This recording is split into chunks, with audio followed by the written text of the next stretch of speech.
రెండు పద్యాలు. అందరికీ నమస్కారం.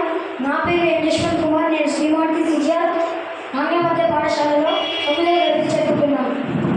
అందరికీ ముందుగా తెలుగు భాష దినోత్సవ శుభాకాంక్షలు.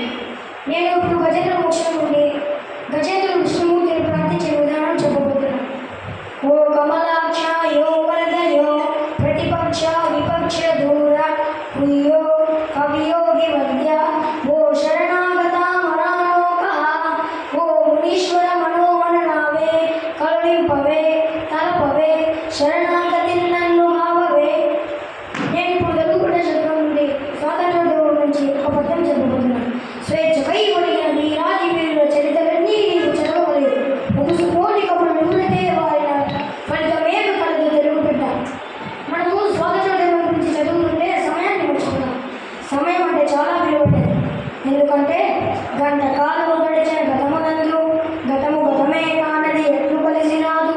గంట కాలము విలుగాత గడపకీవు విద్య నేర్చుకోవద్దు కంతా వెలిగిపోవు. అలాంటిదే సమయ విలువను మనం నేర్పేది పెద్దలు. పిల్లల పెద్దల గడు మన్నన చేయగలవు సృజన మార్గములని నీ వెన్నుకొని తిరుగుచుండిన నన్ను ఎడల నిన్ను పడుతూ ఉన్న కుమారా.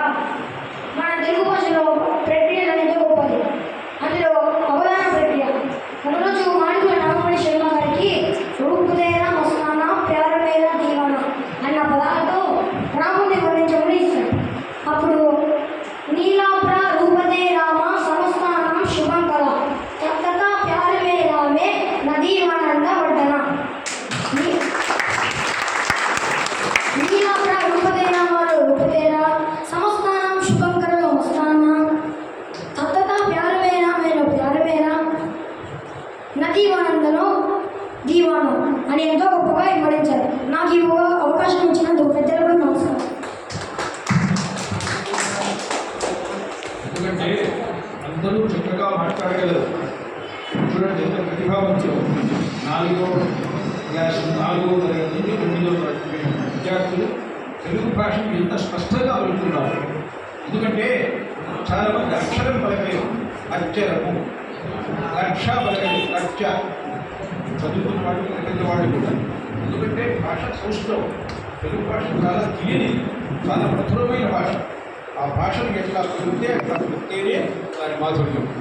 మరి ఈ కార్యక్రమానికి మనకు రాజులపల్లి వెంకట సుబ్బారెడ్డి గారు చిరపరిచితులైన 16